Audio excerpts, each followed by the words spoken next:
Pemerintah Indonesia kembali membuat dunia internasional kagum. Kali ini tanah air berhasil membuat Cina ketakutan karena punya persenjataan canggih. Terbukti Beijing langsung menghormati kedaulatan maritim Nusantara di Laut Natuna Utara. Selain itu, Australia juga segan karena Indonesia dikenal tegas dan tanpa kompromi menegakkan hukum di laut. Penasaran kisahnya seperti apa? Dengerin ceritaku sampai selesai. Cina melanggar batas kedaulatan laut Indonesia. Cina kembali membuat ulah yang meresahkan keamanan Indonesia. Baru-baru ini kapal perang negeri tirai bambu terlihat mondar-mandir di sekitar perairan Selat Sunda. Sontak aksi Cina tersebut langsung membuat panik masyarakat sekitar. Pasalnya, kapal tersebut diketahui dilengkapi rudal balistik dan berpotensi menimbulkan kerusakan besar. Cina hingga saat ini juga belum memberikan alasan jelas terkait kehadiran kedua kapal tersebut. Gak heran insiden ini menimbulkan tanda tanya besar bagi keamanan maritim Indonesia. Seharusnya kedua kapal militer ini mendapat perhatian khusus dari otoritas Indonesia. Tujuannya agar memberi kepastian gak ada pelanggaran terhadap keamanan nasional. Keresahan terhadap Cina makin membesar usai mereka membangun laboratorium penelitian bawah laut. Apalagi tempat ini dibangun di sekitar Laut Natuna Utara. Belum lagi di sekitar wilayah tersebut terdapat 62 pesawat militer Cina yang mondar-mandir. Gak heran publik tanah air dibuat resah atas aktivitas tersebut.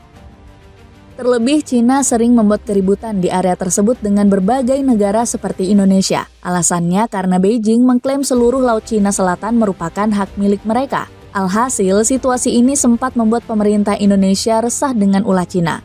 Bahkan Bakamla Tanah Air sudah beberapa kali mengusir kapal negeri tirai bambu dari perairan RI. Pasalnya, kapal-kapal tersebut seringkali mencuri sumber daya yang dimiliki oleh Indonesia.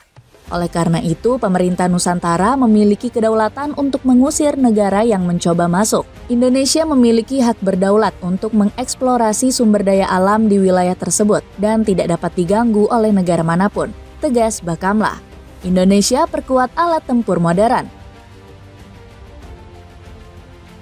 Ancaman dari Cina juga membuat Indonesia harus bertindak tegas. Bumi Nusantara nggak boleh lengah dan membiarkan negeri tirai bambu berlaku semena-mena. Akhirnya Indonesia langsung berambisi untuk memperkuat armada maritimnya. Buktinya pemerintah telah membeli sejumlah alutsista modern secara besar-besaran. Beberapa di antaranya adalah kapal induk, kapal selam, hingga kapal perang yang dipasok dari Italia dan Turki. Selain itu, Indonesia juga memboyong sejumlah alat tempur udara dari Rusia. Nggak heran kalau langkah cepat pemerintah Indonesia ini langsung dibanjiri pujian media asing. Indonesia terus meningkatkan hubungan strategis di bidang pertahanan dengan sejumlah negara dalam beberapa tahun terakhir. Upaya ini dilakukan untuk memperkuat keamanan di kawasannya, tulis The Strategist. Selain itu, Indonesia juga aktif berkolaborasi dengan menggelar latihan militer bersama. Salah satunya adalah latihan gabungan Komodo yang diselenggarakan TNI AL pada awal 2025 kemarin. Pembinaan ini berfokus untuk menangani ancaman di bidang maritim. Latihan ini juga bertujuan untuk memperkuat kerjasama antar negara dalam menghadapi tantangan kemanusiaan dan bencana. Kabarnya, sejumlah negara besar seperti Amerika Serikat, Inggris, dan Rusia turut ikut serta. Bahkan mereka berusaha memberikan persiapan terbaik untuk Indonesia. Sebut saja Rusia yang sampai mengerahkan segudang armada terbaiknya untuk melatih tentara Indonesia. Dalam latihan Angkatan Laut Internasional Multilateral Komodo 2025, Angkatan Laut Rusia diwakili oleh Korvet Rezhki dan Korvet Pahlawan Federasi Rusia Aldar Sidenzapov, serta kapal tanker laut menengah Pechenga dari Armada Pasifik. Tulis pernyataan resmi Kementerian Pertahanan Rusia. Cina Australia waspada dengan kekuatan Indonesia. Banyaknya persenjataan yang dipesan Indonesia membuat Cina ketar-ketir. Negeri tirai bambu tiba-tiba berhenti melanggar kedaulatan wilayah tanah air.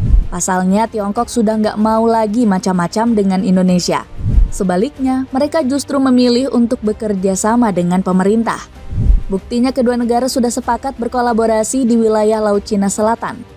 Kabarnya, kesepakatan ini berisi rencana untuk mengelola wilayah tersebut bersama-sama. Dengan kerjasama ini, rezim Xi Jinping sudah nggak bisa sembarangan masuk perairan Indonesia. Dirinya wajib menghormati kedaulatan wilayah Nusantara. Dalam salah satu pasal kesepakatan disebutkan kalau kedua negara akan terus saling menghormati kedaulatan dan teritorial integrity. Integrasinya akan dilakukan sesuai peraturan nasional yang relevan, ucap Roy Sumirat selaku Jubir Kemlu RI. Sementara itu, respons berbeda justru ditunjukkan oleh Australia. Pemerintah negeri Kangguru memberikan perhatian khusus kepada alat tempur modern milik Indonesia. Usut punya usut, mereka memandang bumi Nusantara sebagai mitra potensial di bidang pertahanan. Pasalnya, Australia perlu kekuatan Indonesia untuk membendung dominasi Cina. Terbukti Australia langsung menggandeng Indonesia dalam perjanjian DCA tahun 2024. Kolaborasi ini memungkinkan kedua negara untuk meningkatkan pengawasan wilayah regional. Selain itu, Australia juga berencana meningkatkan industri pertahanan dengan modernisasi angkatan laut. Dapatkan mini proyektor, cocok buat kamu yang mau nonton Netflix di bawah 200 ribuan. Cek linknya di bawah ini. Ancaman serius Indonesia terhadap negara pelanggar. Berbagai pelanggaran yang dilakukan pihak asing gak membuat Indonesia gentar. Sebaliknya, pemerintah semakin tegas menegakkan hukum di laut NKRI. Bahkan pihak asing ketakutan melanggar kedaulatan maritim Indonesia karena ketegasan pemerintah. Buktinya aparat tanah air baru-baru ini meringkus WNA yang menyelundupkan narkoba. Pihak polisi berhasil menggagalkan penyelundupan sabu seberat 12 kg dari warga Malaysia. Bahkan Polda Lampung mengaku sudah mengintai pelaku sejak waktu yang lama.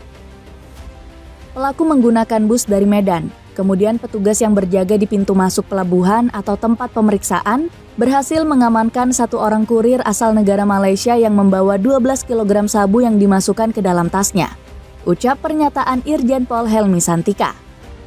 Selain itu, penegakan pelanggar yang masuk ke wilayah Indonesia terlihat dari aturan baru pemerintah. Pasalnya, Prabowo sudah berjanji menenggelamkan oknum yang nekat masuk ke tanah air. Saya akan cari ahli-ahli hukum. Apa wewenang yang saya bisa berikan kepada aparat? Apa kapalnya ditenggelamkan? Tolong para profesor kasih saya masukan. Nanti saya dibilang gak ngerti hukum lagi. Tapi kalau mereka mengancam kehidupan rakyat Indonesia, kalau perlu kita tenggelamkan kapal-kapal itu. Alhasil, ketegasan Indonesia dalam menindak para pelanggar mendapat berbagai pujian dari media luar. Salah satunya datang dari kanal The Pinnacle Gazette. Media ini memuji tindakan Indonesia yang pada akhirnya mampu memperkuat stabilitas regional. Indonesia tengah mengambil langkah signifikan untuk memperkuat hubungan internasionalnya karena ingin meningkatkan stabilitas regional, puji media tersebut. Selain itu, The Pinnacle Gazette juga menyebut Indonesia akan menavigasi geopolitik Asia Tenggara. Indonesia bertekad untuk menavigasi geopolitik Asia Tenggara yang kompleks secara efektif. Kedepannya, keterlibatan ini akan membantu memperkuat peran Indonesia di ASEAN dan sekitarnya, memastikan negara ini tetap menjadi pusat keamanan dan kemakmuran regional. Dapatkan alat pancing satu set lengkap dengan harga terjangkau. Cek linknya di bawah ini. Jadi begitulah cerita kecanggihan alutsista Indonesia yang berani melawan Cina. Gimana menurut kalian? Ada komentar tentang cerita tadi?